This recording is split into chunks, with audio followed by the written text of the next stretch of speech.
बिस्मिल्लाहिर्रहमानिर्रहीम। अस्सलामुअलैकुम dear viewers, learning with Umar Farooq में आपको खुशामदीद कहता हूँ। जैसा कि आप जानते हैं, मेरे इस चैनल पे ज़्यादातर जो वीडियोज़ हैं वो पंजाब पब्लिक सर्विस कमीशन के हवाले से पोस्ट की जाती हैं या जनरल नॉलेज के हवाले से पोस्ट की जाती हैं। हाल ही में गवर्नमेंट ऑफ पंजाब ने ऐलान किया है एजुकेटर्स पंजाब स्कूल एजुकेशन में जो जॉब्स आती हैं उनके लिए। पहले तो ये था कि ये जॉब्स को अनाउंस किया गया था कुछ तहसीलों में, जिस तरह मियांवाली की तहसील है या और उसके भक्खर की तहसील है, पंजाब पब्लिक सर्विस कमीशन के थ्रू। लेकिन हाल ही में जो ऑनरेबल मिनिस्टर मुराद राज साहब हैं, उनकी तरफ से ये एक बयान जारी हुआ है कि ये seats Punjab public service commission के थ्रू नहीं आएंगी, बल्कि NTS की तर्ज का एक टेस्ट लिया जाएगा जो कि पुराना ही तरीक़ाकार है।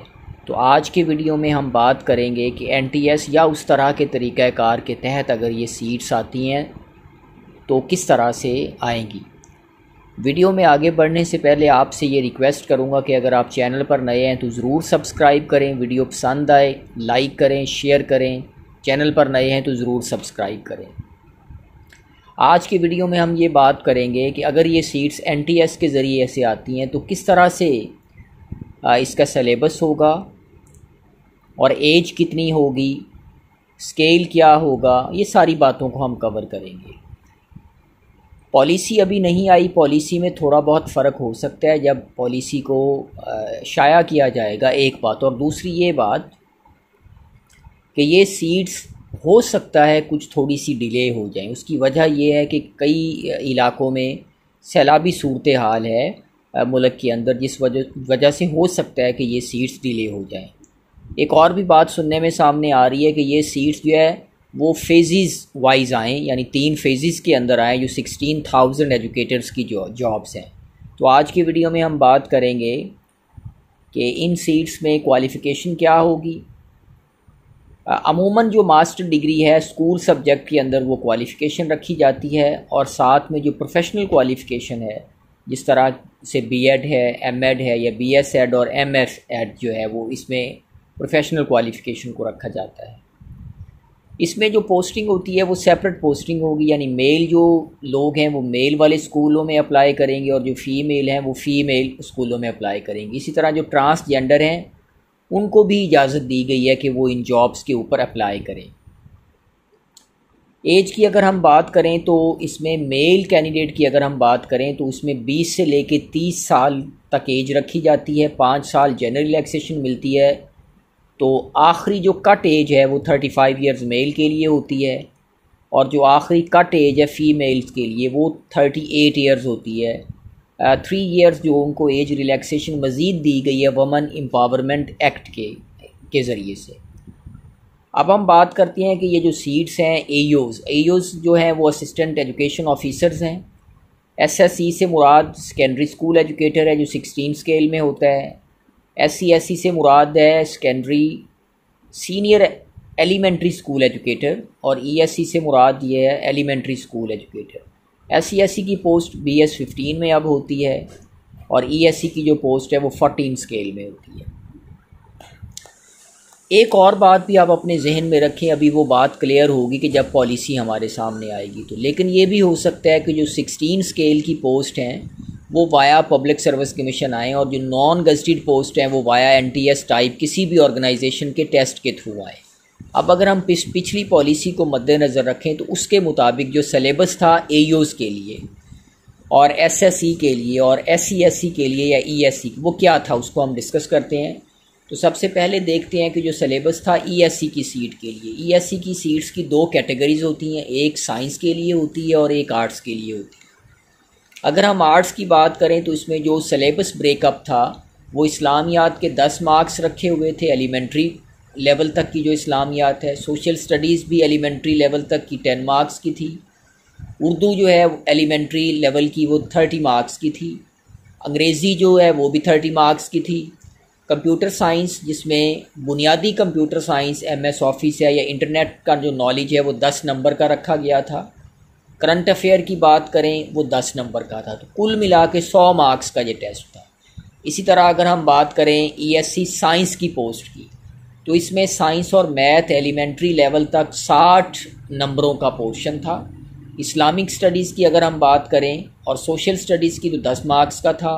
इसी तरह इंग्लिश की बात करें तो वो भी 10 मार्क्स का था, कंप्यूटर का 10 मार्क्स का था, करंट अफेयर का 10 मार्क्स का था। तो ESC साइंस की पोस्ट के लिए इस तरह ये 100 मार्क्स का टेस्ट था। इसी तरह अगर हम बात करें SC/SC कंप्यूटर साइंस की, ये 15 स्केल की पोस्ट है। इसमें इस्लामिक स्टडीज़ के 10 मार्क्स, उर्दू के 15 मार्क्स, इंग्लिश के भी 15 मार्क्स, कंप्यूटर साइंस के 20 मार्क्स और computer science up to secondary level के 30 मार्क्स था। करंट अफेयर की अगर हम बात करें तो इसमें भी 10 मार्क्स का करंट अफेयर रखा गया था। तो कुल मिला के ये इसके मार्क्स 100 हो गए। इसी तरह अगर हम बात करें SC/SC साइंस की, तो ये तकरीबन वही इसका सिलेबस है जो ESC साइंस का सिलेबस था। साइंस और मैथ का 60 नंबर का, इस्लामिक स्टडीज़ और सोशल स्टडीज़ का 10 नंबर का, इंग्लिश का 10 मार्क्स का, कंप्यूटर साइंस का भी 10 मार्क्स का, करंट अफेयर का 10 मार्क्स का। इसी तरह ये टोटल मार्क्स 100 हो गए। इसी तरह अगर हम बात करें SC/SC आर्ट्स की, तो इसका सिलेबस जो है वो वही है तकरीबन जो ESC आर्ट्स का था। इस्लामियात के लिए 10 नंबर हैं, सोशल स्टडीज़ के लिए भी 10 मार्क्स हैं, उर्दू के लिए 30 मार्क्स हैं, अंग्रेज़ी के लिए भी 30 मार्क्स हैं, कंप्यूटर साइंस 10 मार्क्स का, जनरल नॉलेज भी 10 मार्क्स का है। इसी तरह अगर हम बात करें SSC कंप्यूटर साइंस की, तो इसमें इस्लामियात है, सोशल स्टडीज़ है, सेकेंडरी लेवल तक 10 मार्क्स का है, उर्दू भी सेकेंडरी लेवल का 15 मार्क्स का है, इंग्लिश 15 मार्क्स का, कंप्यूटर साइंस मास्टर लेवल का 30 मार्क्स का, computer science up to secondary level ये 20 मार्क्स का था। करंट अफेयर की अगर हम बात करें तो ये 10 मार्क्स का था। इसी तरह इसके भी 100 मार्क्स हो गए। अब हम बात करते हैं SSC साइंस की पोस्ट की, तो फिज़िक्स का 15 मार्क्स का, केमिस्ट्री का भी 15 मार्क्स का, बायोलॉजी का भी 15 मार्क्स का और मैथ का भी 15 मार्क्स है। तो ये चारों जो हैं इनको मिलाएंगे तो ये 60 नंबर बनते हैं। इंग्लिश 10 मार्क्स का, इस्लामिक स्टडीज़ और सोशल स्टडीज़ 10 मार्क्स का, कंप्यूटर साइंस जो है सेकेंडरी लेवल तक ये 10 मार्क्स का और करंट अफेयर जो है वो भी 10 मार्क्स का। इसी तरह अगर हम बात करें SSC आर्ट्स की, तो इसमें इस्लामिक स्टडीज़ 10 मार्क्स का, सोशल स्टडीज़ भी 10 मार्क्स का, उर्दू का पोर्शन जो है सेकेंडरी लेवल तक ये 30 मार्क्स का, इसी तरह अंग्रेज़ी का भी 30 मार्क्स का रखा हुआ है। कंप्यूटर साइंस की बात करें तो 10 मार्क्स का और जनरल नॉलेज भी 10 मार्क्स का। इसी तरह अगर हम बात करें आखिर पे AEOs की सीट्स की, तो AEOs में इस्लामिक स्टडीज़ और सोशल स्टडीज़ 10 मार्क्स का, उर्दू 15 मार्क्स का, इंग्लिश भी 15 मार्क्स का, कंप्यूटर साइंस 10 मार्क्स का, फिज़िक्स का है, केमिस्ट्री का है, बॉटनी का है, बायोलॉजी का है, मैथमेटिक्स का है, ये 40 मार्क्स का है। क्योंकि जो AEOs की ज़्यादातर सीट्स थी वो आई थी साइंस सब्जेक्ट्स के हवाले से, तो इसी वजह से उसका वेटेज रखा था उन्होंने 40 नंबर्स का। उसके बाद अगर हम बात करें जनरल नॉलेज की और करंट अफेयर की, तो 10 मार्क्स के। अगर आप सारी सीट्स में एक चीज़ को देखें तो ये जो गुज़श्ता पॉलिसी थी NTS के वाया से जो सीट्स आई थी, इनमें कंप्यूटर साइंस जो था बेसिक नॉलेज वो 10 मार्क्स का उन्होंने शामिल किया हुआ है। इसी तरह करंट अफेयर भी 10 मार्क्स का उन्होंने शामिल किया हुआ है। अब जो लास्ट पॉलिसी थी उसमें मेरिट की फार्मूलेशन किस तरह से की जाती थी, यानी मेरिट को किस तरह से बनाते थे, तो इसमें टेस्ट के मार्क्स भी शामिल किए जाते थे, इंटरव्यू के मार्क्स भी शामिल किए जाते थे, एकेडमिक क्वालिफ़िकेशन के मार्क्स भी शामिल किए जाते थे। तो उन सब को इकट्ठा करके मेरिट को बनाया जाता था। अब जो गुज़श्ता पॉलिसी है उसमें मार्क्स को किस तरह से डिवीजन किया हुआ था, मैट्रिक की जो परसेंटेज है उसको 16% लिया था। इसी तरह जो इंटरमीडिएट की परसेंटेज है उसको भी 16% लिया था। ग्रेजुएशन के मार्क्स 20% लिए थे जो 2 साल ग्रेजुएशन है। मास्टर्स के मार्क्स उन्होंने 20% लिए थे। प्रोफेशनल क्वालिफ़िकेशन के मार्क्स 3% लिए थे, यानी उसके बाद इंटरव्यू के 5 नंबर उन्होंने लिए थे। इसी तरह जो हायर क्वालिफ़िकेशन है उसके पॉलिसी के अंदर नंबर रखे भी जा सकते और नहीं भी रखे जा सकते, यानी MPhil और PhD के लिए। टेस्ट के उन्होंने जितने भी मार्क्स आते थे उनको उन्होंने उसका 20% लिया था। अगर अब इस पॉलिसी में जो कमिंग पॉलिसी है उसमें अगर हायर क्वालिफ़िकेशन के मार्क्स रखते हैं तो हो सकता है कि वो टेस्ट के जो मार्क्स हैं वो 10% कर दें। अब यहाँ पर एक और सवाल है कि टेस्ट के पासिंग मार्क्स कितने लेते हैं। तो बाज़ औक़ात तो NTS में जो पासिंग मार्क्स है वो 50 रखे जाते हैं, बाज़ औक़ात 60 भी रखे जाते हैं। तो ये डिपेंड करेगा कि पॉलिसी में वो किस तरह से ज़ाहिर करते हैं, एक बात। दूसरी बात ये है कि जो एकेडमिक क्वालिफ़िकेशन के मार्क्स हैं उनकी परसेंटेज को बदला भी जा सकता है, मैट्रिक से लेके MA तक।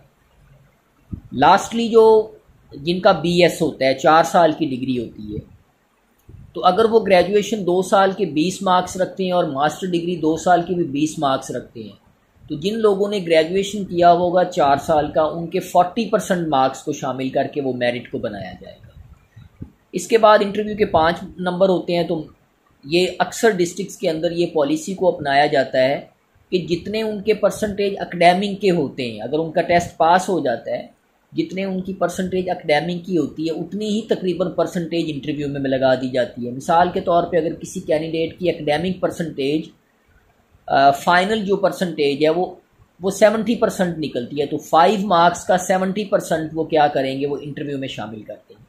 तो इस तरह से कुल मिला के ये मेरिट को बना दिया जाता है। अब कई सीट्स ऐसी होती हैं जिनकी जो पोस्टिंग है वो तहसील की सतह पर होती है। तो अमूमन जो नॉन गज़टेड पोस्ट होती हैं, जिस तरह ESC की पोस्ट है या SC/SC की पोस्ट है, तो ये तहसील लेवल के ऊपर इनका मेरिट बनाया जाता है। यानी तहसील की सतह के अंदर जो स्कूल्स होते हैं या जितने लोग उस तहसील के अंदर डोमिसाइल होते हैं उनका मेरिट बनाया जाता है।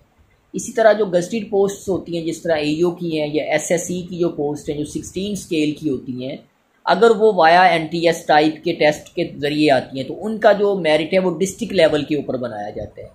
यानी पूरे डिस्ट्रिक्ट के अंदर जो लोग डोमिसाइल होते हैं उनको मिला के उनका मेरिट बनाया जाता है। ये जितनी भी सीट्स एजुकेटर की आएंगी ये सारी की सारी डिस्ट्रिक्ट बेस्ड और तहसील बेस्ड के ऊपर होंगी। यानी अगर किसी एक तहसील के अंदर किसी का डोमिसाइल है तो वो दूसरी तहसील के लिए काउंट नहीं होगा अगर तहसील के मार्क्स रखे जाते हैं। बाज़ औक़ात वो तहसील के मार्क्स रख देते हैं, तो जिस तहसील अगर तो तहसील बेस पे होंगी तो तहसील की सतह पे डोमिसाइल का मेरिट होगा। इसी तरह अगर डिस्ट्रिक्ट के बेस पे होंगी तो एक डिस्ट्रिक्ट का कैंडिडेट दूसरे डिस्ट्रिक्ट में अप्लाई करने का एलिजिबल नहीं होगा। तो जितनी भी निटी ग्रिटी बातें थी वो सारी की सारी इस वीडियो में मैंने बता दी हैं।